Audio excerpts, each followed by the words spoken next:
할렐루야. 오늘은 고난주간 묵상 2일차입니다. 고난주간 동안에 일어났던 사건들을 살펴보면서 우리가 말씀을 묵상하고 우리 삶의 어떤 부분을 적용시킬 수 있을지 한번 같이 생각해보는 시간이 되었으면 좋겠습니다. 오늘 알아볼 사건은 예수님께서 성전을 정화하신 사건인데요. 여러분들도 알다시피 복음서에 성전을 정화하는 사건이 등장합니다. 예수님께서 성전에 들어가시고 나서 거기서 돈을 바꾸는 자들과 재물을 파는 상인들의 판을 엎으시고 그들을 내쫓으시고 꾸짖으셨던 아주 유명한 사건입니다. 성전 정화 사건이 우리한테 중요하게 다가오는 이유 중 하나는 후에 있을 초대교회의 탄생과 오늘날에 있는 교회의 의미와도 연결이 되기 때문인데요. 오늘날 우리는 희생제물을 가지고 가서 제사를 드리는 형식의 예배를 드리지 않습니다. 그렇다고 해서 성전에 1년에 한 번 찾아오는 것도 아닙니다.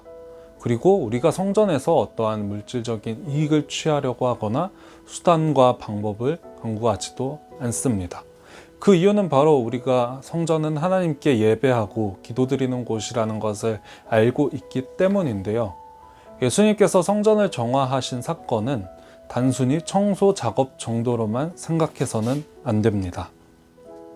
예수님께서 성전을 정화하신 목적 중 하나는 사람들이 다시금 올바른 마음으로 희생 제물을 가지고 제사를 드리러 성전에 모이게 하려 함은 아니었습니다. 누구나 하나님을 직접 만날 수 있도록 그 길을 열기 위함이셨는데요. 성경을 보면은 예수님께서 마지막에 십자가에서 숨을 거두실 때 성소 휘장이 위에서부터 아래로 찢어진 것을 알 수 있습니다.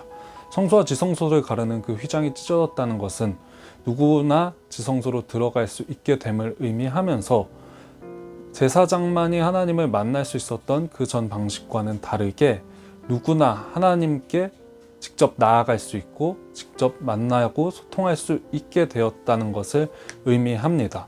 그런 의미를 살펴봤을 때 사람들이 성전의 희생 제물을 가지고 가는 수고를 더 이상 할 필요가 없어지게 된 것입니다. 대제사장들과 서기관들 그리고 성전에서 이익을 취하려고 했던 사람들은 성전의 희생제물을 가지고 오는 수고를 덜기 위해 돈을 받고 제물을 파는 행위를 했습니다. 그럼으로써 자신들의 이익을 취하면서 그 가운데서 어떤 욕심이 생겼을 수도 있고 또한 성전의 의미를 전혀 다르게 바꿔버렸던 그들과는 다르게 예수님께서는 더 이상 사람들이 희생 제물로 나아가는 것이 아니라 스스로 제사장이 되시고 제물이 되셔서 사람들이 더욱더 하나님과 소통하기 쉽게 하시고 하나님이 사람들에게 다가가기 쉽도록 길을 열어주신 것입니다. 사람들은 이제 더 이상 전통에 따라 율법에 따라 성전에 방문하는 것은 의미가 없어지게 된 것을 의미합니다. 그렇다고 해서 성전이 무의미하다는 것을 강조하는 것이 아니라 예수님께서 부활하시고 승천하신 이후에 예수 그리스도를 믿는 사람들이 모여서 교회를 이루게 되기 때문입니다. 교회는 건물을 말하는 것이 아닙니다.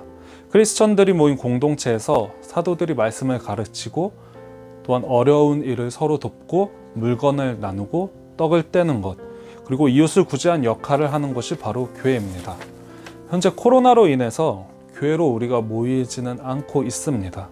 그러나 푸뉴마 공동체는 온라인을 통해서 우리가 모여서 함께 예배하고 여의도라는 장소에 모이지는 못하지만 여의도 순복음교회 청장년국 푸뉴마 선교회는 교회로서의 역할을 다하고 있습니다.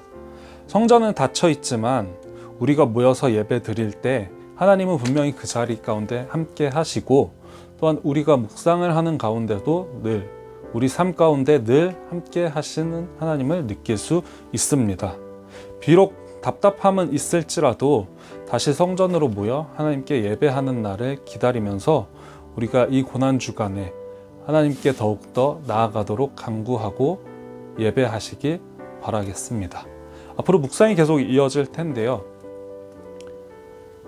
우리가 성전으로 가서 예배 드리는 날을 기대하고 기도한다면은 우리가 더욱더 그날을 빨리 맞이할 수 있을 줄로 압니다. 푸뉴마 패밀리 고난주간에도 예수님과 함께 승리하는 한 주 보내시기 바랍니다. 푸뉴마 패밀리 화이팅!